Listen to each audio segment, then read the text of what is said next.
The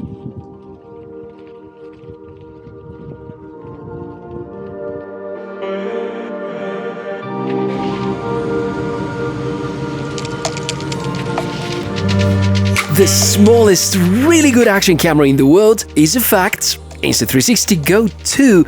It's far beyond your imagination and seems to be ready to redefine our perception about tiny action cameras. Let's inspect.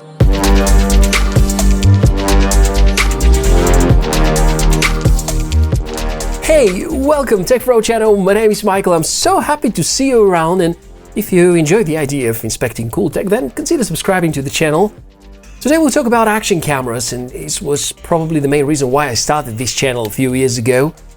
And the fun part is that sometimes you know stuff, but somebody releases a product and all of a sudden everything that you know changes and they redefine the idea of cameras. And I'm talking about the new Insta360 Go. This is the case, by the way.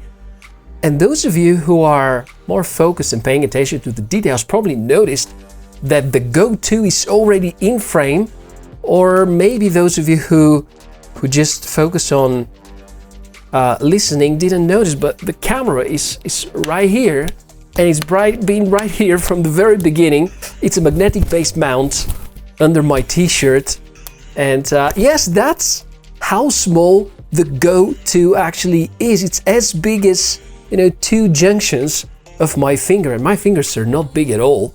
So it's amazingly small, and here's the case where it can fit. Again, magnetic base. You open it and it's a fully functional remote. Actually, it's I can count up to 5 different functions that this very same case can do. The great part is that this small piece of art supports almost every major and important shooting mode that you would need from an action camera. It's designed by the company Insta360, which in my opinion is the most innovative and forward-thinking company in the area of action and panoramic cameras in the past years. Yeah, GoPro and DJI are still way more popular, but truth is that I now find myself using the Insta360 cameras a lot more often than others when it comes to short recordings or crazy 360 angle shots. This here is called the Go 2. I'm not sure what's the story behind designing this, but it's genius. The perfect combination between portability and small scale, good image quality, good processor, and even at such a small scale, the user experience doesn't suffer at all. Quite the opposite. In every single moment, you know what the camera is doing. This little case is 5 things at the same time. Protective case, charging station, tripod mount, status display, and a remote controller. And if you want to expand the functionality and have in real-time image of everything, you can still connect via Wi-Fi to the Insta360 smartphone app. I know, and I was skeptical just like you are at the beginning. Thing is that Insta360 seem to have learned from their missteps or from their mistakes from the past. Probably remember the revealing of the Insta360 One R, which was pretty bizarre due to some firmware issues at the beginning. This time the firmware works flawlessly since day one. The only trouble I have experienced, there was a connectivity issue to the remote sometimes, and then after the firmware update I applied, the last firmware update, it's totally fine, no freezes, no other troubles that I've noticed, and image quality is just superb. But before I tell you more about the rest of the hardware, let's talk about the price, because with Insta360 it's never super affordable. The price for this camera at the moment is $300, and honestly right now it's hard to compare it to GoPro Hero series or the DJI Osmo Action. Because of the form factor and the user experience that you get, there isn't really any meaningful competition, or maybe we can talk about all that at the end of this video. Concerning the hardware parts, unboxing was quite fun. It's one of the few products that I had pretty much zero information about, so there was a surprise at pretty much every step. And during the first couple of days, I was able to simply discover some of the cool features. So the box, as usual, feels great and looks great.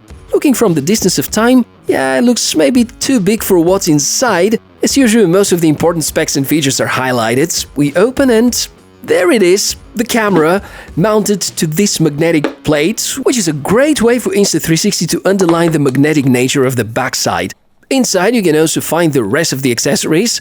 there's an extra mount that you can stick to a helmet or other flat surfaces, and also a clip mount, but the really essential part is the carrying case, which, as I mentioned a few moments earlier, is quite multifunctional. Yes, as a main thing, it can charge the camera, and by having this approach, Insta360 have just solved one of the industry's major problems about battery endurance with action cams, because the time you need to spend on putting the Go 2 for charging is now a lot shorter. And let's admit it, this way it's much easier. Instead of powering off, taking off the battery, putting it in a charging case and then waiting, and then installing it back.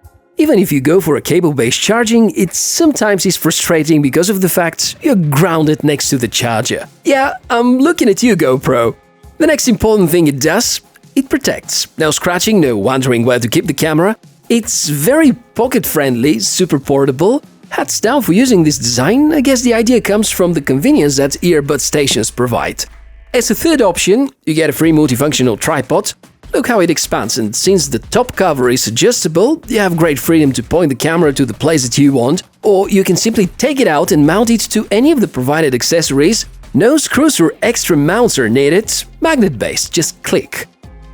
Right, the last two functions I'm going to describe, I'm actually going to use as a basis to talk about the specs and show you the config features. So if you're interested in the camera specs, here are the most important. Video resolution is up to 1440p, ISO support up to 3200. While I have no exact details about the image sensor and processor inside, I have my clues but prefer to keep it quiet until I'm absolutely sure. So we know that the aperture is f/2.2, a very wide-angle lens, supports RAW photos, has the usual for Insta360 flow state stabilization, accompanied by basic and FPV modes, embedded battery of 210 mAh, and a case with a much larger 1100 mAh capacity, and the other awesome surprise, built-in storage, out of which around 28 gigs are usable. That's just insane. Specs of really good action camera packed into 26.5 grams. To me, important is to show you how to operate the camera. First of all, it can work independently. The bottom part is a button, and depending on single or double press combinations, it can record different things. But what is really cool is the fact that this remote is connected all the time should they be in range, and I've tested up to a few meters, it works fine. So now, if I hit the record button, it shows me the progress of the video recording and has indication on the camera itself. A cool fact, you can entirely disable the LED if your priority is to remain undercover. The Insta360 Go 2 is so small that even if it's around your neck with a proper t-shirt, nobody would notice. And pay attention to the fact that no one from these people actually looked at the camera. If that was a chest-mounted GoPro, pretty sure most people would have noticed. So yeah, when the camera is placed inside this housing, it's getting charged, but you can of course shoot at the same time.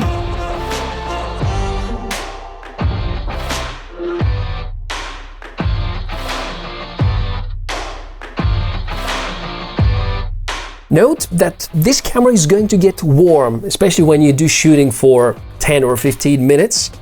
And this is entirely normal. It doesn't mean that there's something wrong with the camera. It's because this backside is actually the heat disposing area, something like a heat sink. I've never had an overheating condition with that, but it's still winter time over here, so I still don't know how it's going to perform in the hot summer temperatures.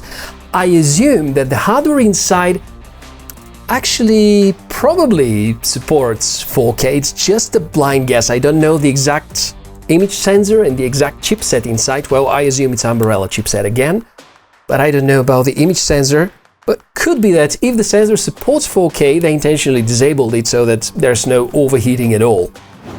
I really like the fact that you can configure anything that you need by pressing the buttons.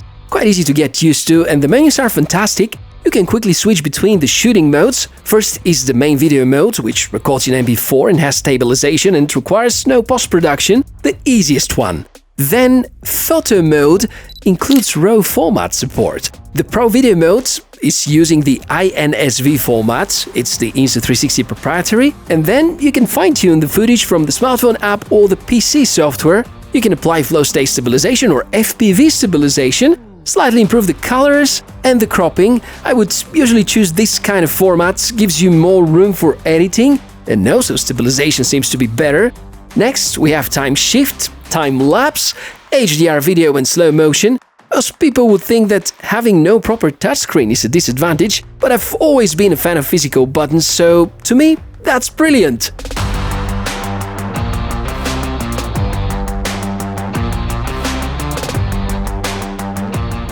So this is where the day has brought me. Seaside. I haven't seen the sea since how many? 5, 6, 7 months already, I guess. Really happy to be here. There's a bit of wind, so that's a test for the microphone as well. And the stabilization. I'm recording currently in the default video format, which has electronic image stabilization and no need for any additional post-processing in the smartphone app or the software. Sadly, it's a pretty cloudy day, so you can't see any blue sky or whatsoever. But still, I think we can have a good enough opinion about the video quality, the audio quality, and kind of the vlogging performance of the Insta360 Go 2. Okay, let's discuss the footage now. I'm a 4K freak and edit everything in 4K resolution, so I really hope to see 4K at some point if the hardware really supports it. But the truth is that even this 2K variation is amazing. Most of the content that you watch on YouTube is anyway shot at 1080p, so the Insta360 Go 2 supports twice more than that. For such a small scale, I still can't believe that good image quality is possible. The camera is very videographer friendly, supporting 24, 25 and 30 frames per second, with some remarks in the early versions, 120 FPS for super cool slow motion, 3 different color modes including log mode for preserving the most out of the highlights and the dark areas. So I think it's like the Swiss Army knife of action cameras, packing so many handy features in the size of AirPods. So my first impressions, based on the first 3 weeks of using this camera, are overwhelmingly positive. I'm quite a fan of Insta360, especially for their passion to innovate.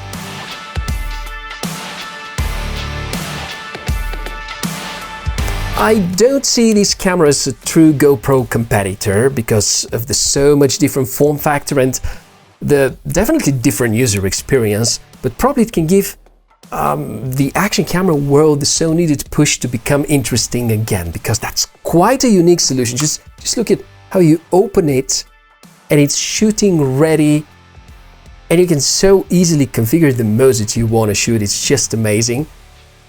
And I was totally delighted to use it in the past 3 weeks. Now, enough praising, let's talk about the drawbacks.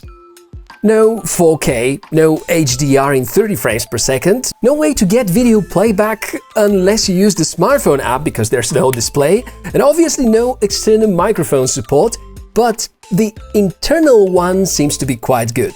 The Go 2 is compatible with just some GoPro accessories, not all of them, and it's a bit expensive, but I'm sure that unlike other brands which have been lazy in the past years, Insta360 have invested heavily in research and development until they ended up with this. So tell me now, how do you like this small body, the Insta360 Go 2? Do you think it's a suitable choice for a primary non-smartphone action camera, or you prefer the mighty GoPro? That's the Hero 9, and you can see how much bigger it is. I think it has the scale of how many? 4, 5 Go 2s? It's just unbelievable. And in terms of mounting, now it's just a magnet base, so easy.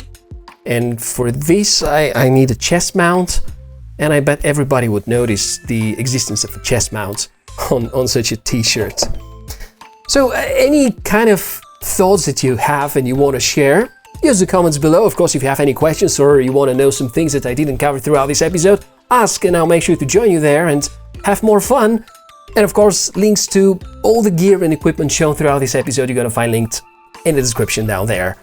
And I guess that's been everything about this episode. Thank you so much for watching it, and if you enjoyed and you think we did the job right, give us a like, subscribe for more cool tech inspections. I'm Michael, sending you a lot of smiles, positive energy. Stay safe, and I'll see you in the next episode. Bye!